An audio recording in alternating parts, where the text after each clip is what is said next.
Christianity was loving other people, and yet that doesn't happen automatically. It's something that you have to pursue. We're going to be talking about that today on our Gospel Truth broadcast, and this is going to be a big help to you, so stay tuned for the Gospel Truth. Welcome to Gospel Truth with Andrew Wommack, a teaching ministry that emphasizes God's unconditional love and grace. And now, here's Andrew. Welcome to our Wednesday's broadcast of the Gospel Truth. Today, I'm continuing a series that I started last Monday, and we're talking about God's kind of love through you. How you can let God flow through you in love to other people. And I tell you, this is the heart of Christianity. You first of all receive God's love for you, and then you let God's love flow through you to other people.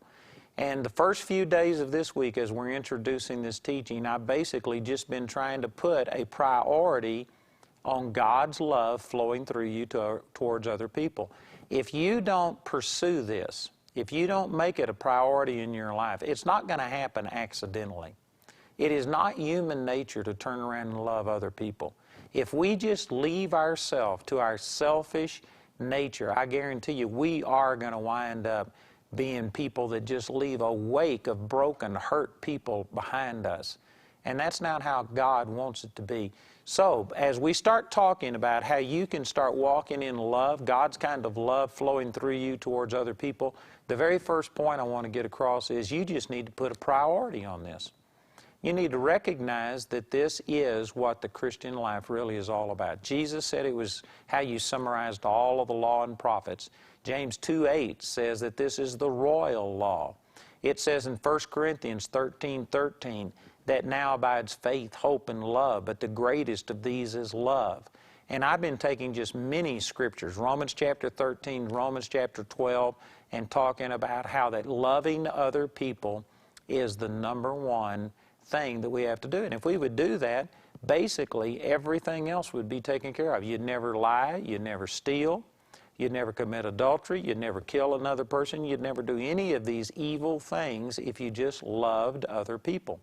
John 3:16 says, God so loved the world that He gave His only begotten Son, that whosoever believes in Him should not perish but have everlasting life. God is love. 1 John chapter 4, verse 8 says, He that loveth not knoweth not God, for God is love. God doesn't just have love. This isn't one of the characteristics of Him. This is who God is. God is love. And so if we are going to really walk with God, it says over in Amos chapter 3 and in verse 3, it says, Can two walk together except they be agreed? How are we truly going to walk with God and have a relationship with God if 1 John 4:8 says God is love, and yet we aren't walking in love? We are a selfish person that offends people. We are constantly griping and complaining, gossiping about other people, tearing their reputation down, hurting other people. You know, something is seriously wrong here. And I think that before we can start giving God's kind of love to other people, we first of all need to just examine ourselves and see if there is any of this hypocrisy in us. Are we sitting here talking about our great love and commitment to God, and yet we don't love other people? Are you rude and mean-spirited to people? You know, I remember one time that we had a person call into our office.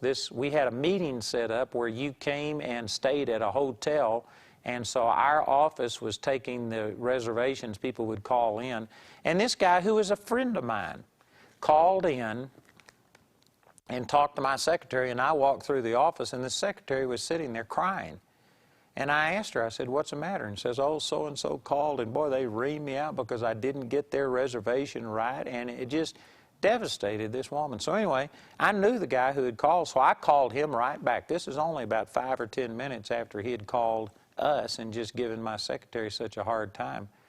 And I said, hey, what's the deal here? I said, my secretary is sitting here in tears crying because of the way you talked to her. And he says, oh, I didn't do anything wrong. He says, I was just telling her that, you know what, I want this and this and this, and you do this. And he says, I've just learned that the squeaky wheel gets the oil, and I've learned that if I don't press my case and do these things. And he just basically wrote it off as this is the way that you treat people in business.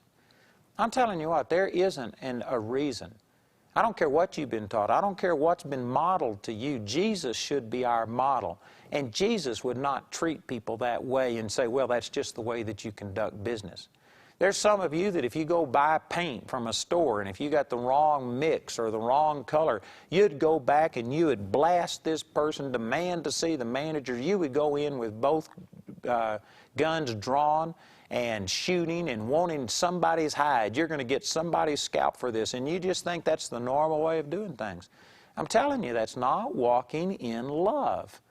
You can press your case and do it in love.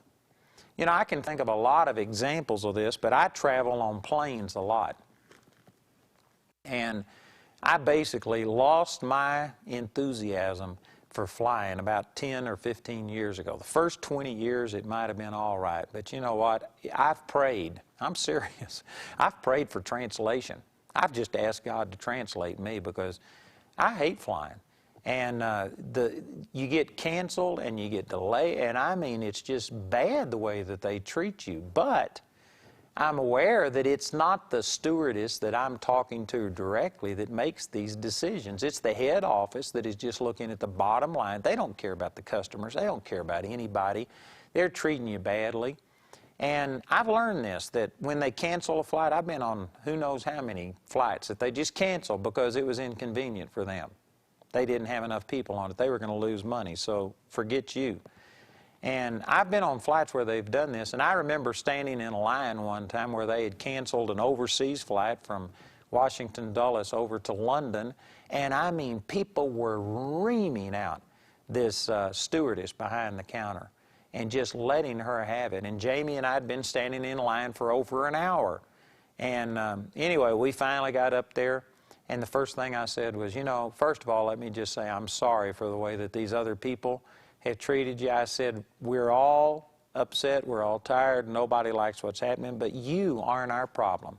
And I said, I just want you to know that I don't hold anything against you, but I would like to be rebooked, etc. Well, this stewardess says, you know what, if it was up to us, we would never do this. Says if these bosses that were you know, up there making these decisions, canceling flights, had to deal with the customers the way we do, they would change their policy. And she says, boy, you're exactly right, and I sure appreciate you just thinking about us. Anyway, the long and the short of it is, they put us up in a hotel, gave us some food vouchers, but she put Jamie and me in a suite in a hotel because we had just been nice to her. They gave us an upgrade to the first class. We flew this 777 jet over to London and had these beds that made out into a 6-foot 6-inch bed. And I mean, it was awesome. And we got first class and all these things just because we loved somebody and just thought about them instead of thinking about ourselves. You know, it's a small thing, but yet it's a big thing. And if, you know, there's millions of people watching this broadcast all around the world, and instead of just thinking about yourself and the fact that you've been inconvenienced and somebody gave you something wrong and you want to get this fixed, and instead of just thinking about yourself, if you would just turn around and express some love towards other people, you would bless them, you would make their day. It would ultimately work out to your own benefit. But see, there's many of us that have like a double standard. It's hypocrisy in our life. And when we go to church, oh yes, brother, you take this seat, and we are kind and gracious in certain circumstances. But in the everyday world, there are many people that just think being rude, forcing your way, demanding your stuff is just the way that it's supposed to be. And I tell you, that's not the way God is. God is love. How can two walk together except they be agreed? Every time you vent your own personal stuff and you just sit there and, you know, let somebody have it because somebody rubbed you the wrong way, I guarantee you, you're moving just a step away from the Lord, because that is not how God would minister to these people. Now, I'm not saying that the Lord's going to reject you, because He operates in love towards you, but I'm saying that you are hindering your own relationship with the Lord when you fail to operate in love, because that is not the way that God is. Look at these verses over in 1 John chapter 4. I've already used that verse out of 1 John chapter 4 and verse 8, but in verse 12, 1 John 4:12, it says, "No man has seen God at any time. If we love one another, God dwelleth in us, and His love is perfected in us." And then down in verse 20, "If a man say, I love God, and hateth his brother, he is a liar. For he that loveth not his brother whom he hath seen, how can he love God whom he hath not seen? And this commandment have we from him, that he who loveth God love his brother also." You know, I'm not trying to instill unbelief or fear or doubt in anybody. I believe that it's possible to be a Christian and yet just be carnal and not manifest the love of God the way you should. But I also believe that there's lots of people today who consider themselves to be Christians because they grew up in a Christian home, they live in a Christian nation, they go to a Christian church, and they think that somehow or another that makes them a Christian. And I believe that there's a lot of people deceived. I believe that there's people who are going to go directly to hell who considered themselves to be in right relationship with God. And how can you tell? These verses right here say that one of the greatest ways of telling whether you have the true relationship with God, whether God has ever really touched your life, is basically in how you relate to other people. If what I've said here today and some of these examples that I've given have just put a spotlight on you that, you know what, you don't ever operate in love. Man, you are one selfish dude. You know what, you ought to really seriously consider about whether or not you've had this personal relationship with God. This is serious, and I just encourage you to consider this because this is paramount. You can't give away what you don't have. I'm going to take a break right here because I want our announcer to share with you about this individual tape album on God's Kind of Love Through You, but also we have a God's Kind of Love 5-pack, and he's going to announce that. So please listen, please take advantage of these materials, and then I'll be right back on the other side of the break to continue the gospel truth. Andrew's 9-part teaching titled God's Kind of Love Through You is available on CD for a gift of £30 or more. The first individual teaching in this album is available on CD for a donation of £3 or more. But for those unable to send a gift, Andrew and his partners will provide this first teaching free of charge. Or you can receive the full album as part of the God's Kind of Love 5-pack for a gift of £60 or more. The 5-pack includes God's Kind of Love Through You, God's Kind of Love To You, and God's Kind of Love, The Cure for What Ails You. 2 companion books complete the 5-pack, The True Nature of God and Spirit, Soul, and Body. Request the God's Kind of Love 5-pack when you write, call, or go to our website. We hope to hear from you today. And now, Gospel Truth continues. So once again, I'd just like to encourage you that when it comes to love, God's kind of love flowing through you towards other people, you can't give away what you don't have. Now, if you are a person who has truly received the love of God and for whatever reason you've just been self-centered and you haven't been letting it flow, well then the first few days of this teaching I've been trying to put the emphasis on how important it is to let this God kind of love flow through you. But if you're a person who would just have to say, you know what, I don't even think I have that kind of love.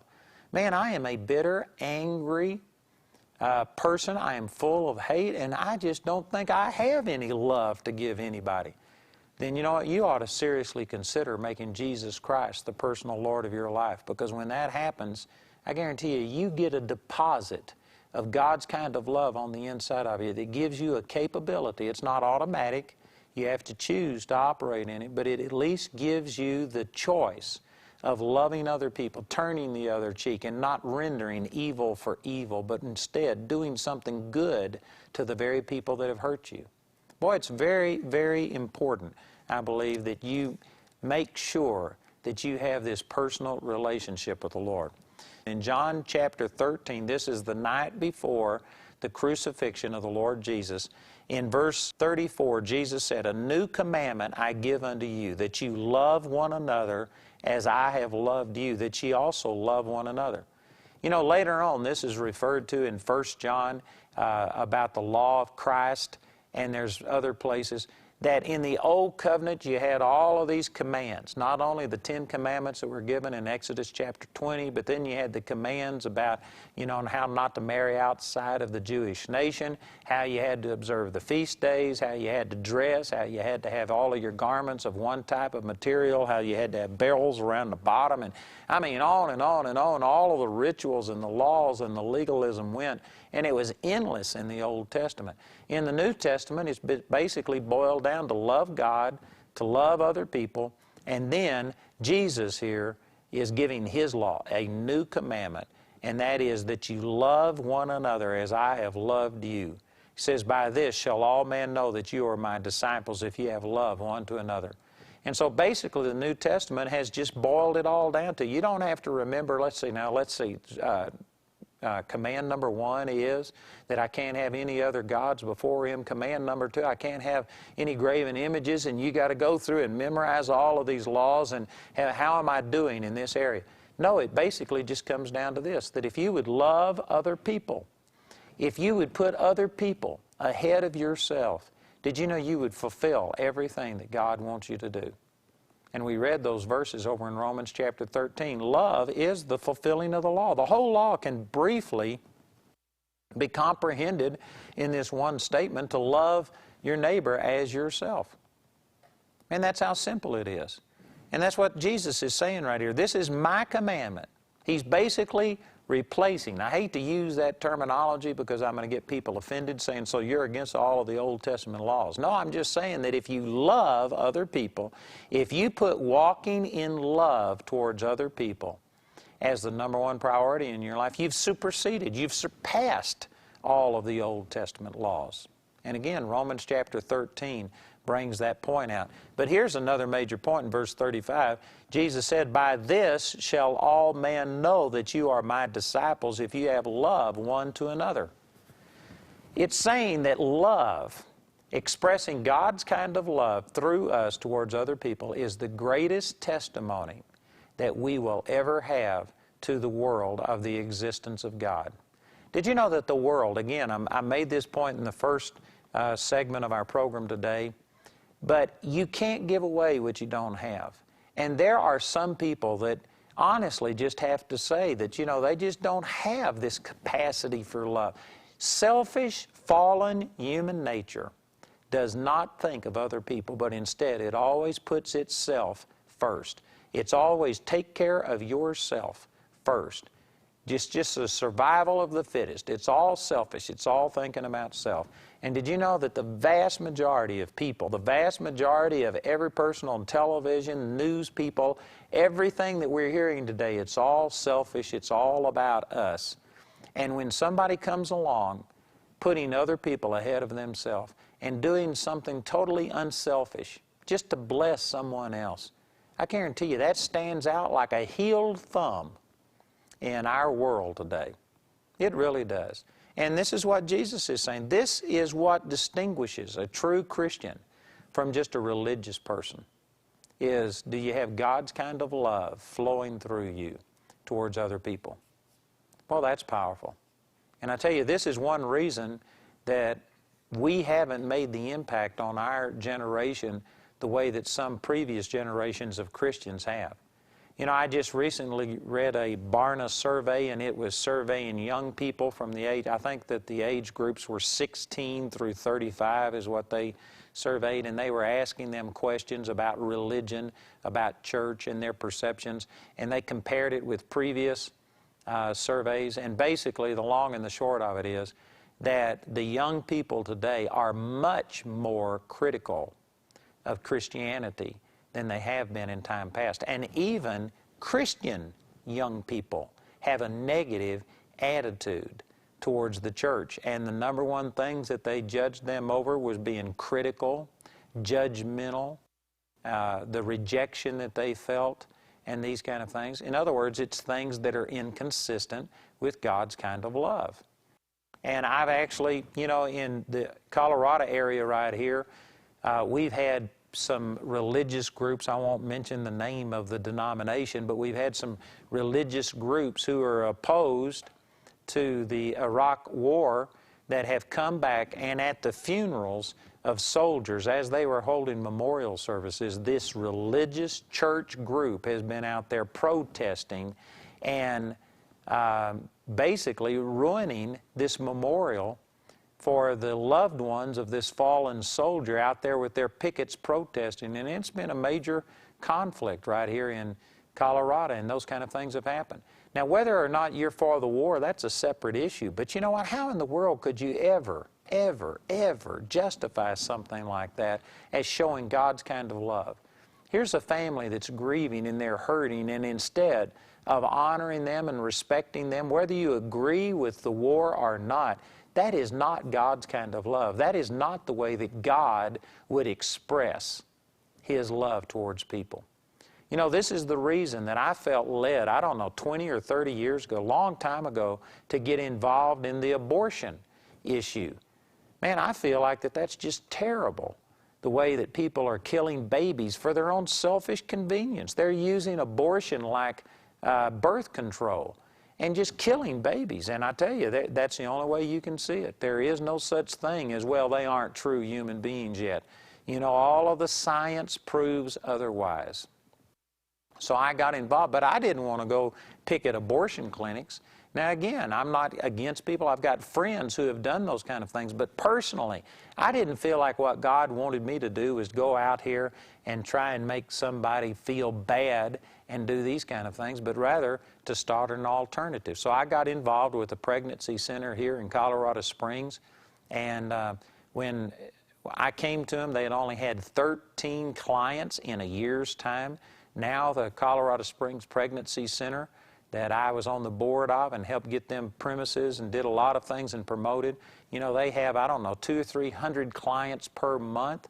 They have had thousands of women keep their babies, and we actually had a front page ad that this had lessened the abortion rate by 1/3 in the state of Colorado, and it had cut the abortion rate in El Paso County, where Colorado Springs is, by 1/2. And it was not through some negative thing of going out and condemning and doing things like this, but it was a positive thing of helping people in these situations. And I believe that, see, it's not good enough just to be against something, but there is a positive way of showing God's love towards things. And this is what I'm trying to exhort you towards. God's kind of love is not going to flow through you accidentally. It doesn't just happen automatically. You have to pursue it.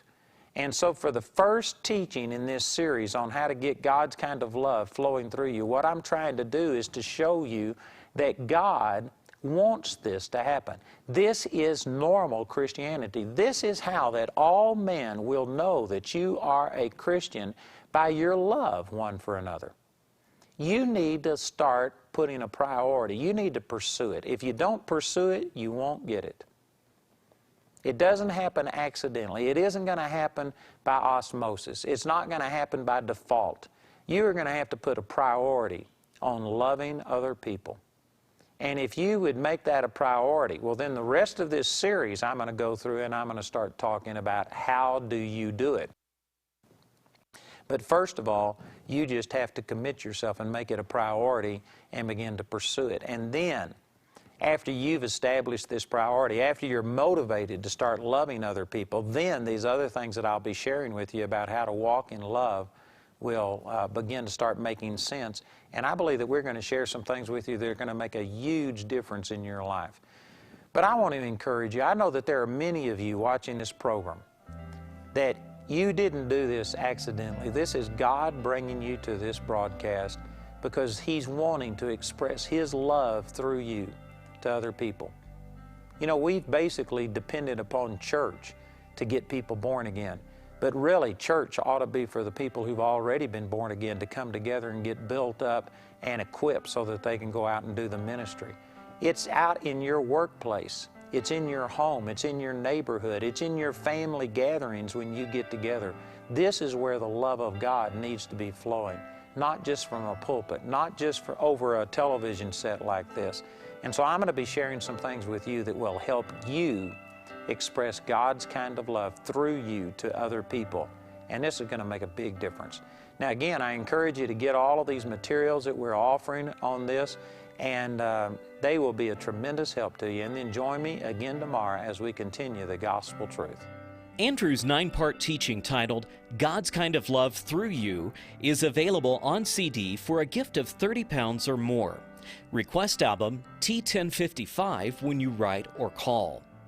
The first individual CD in this album is available for a donation of £3 or more.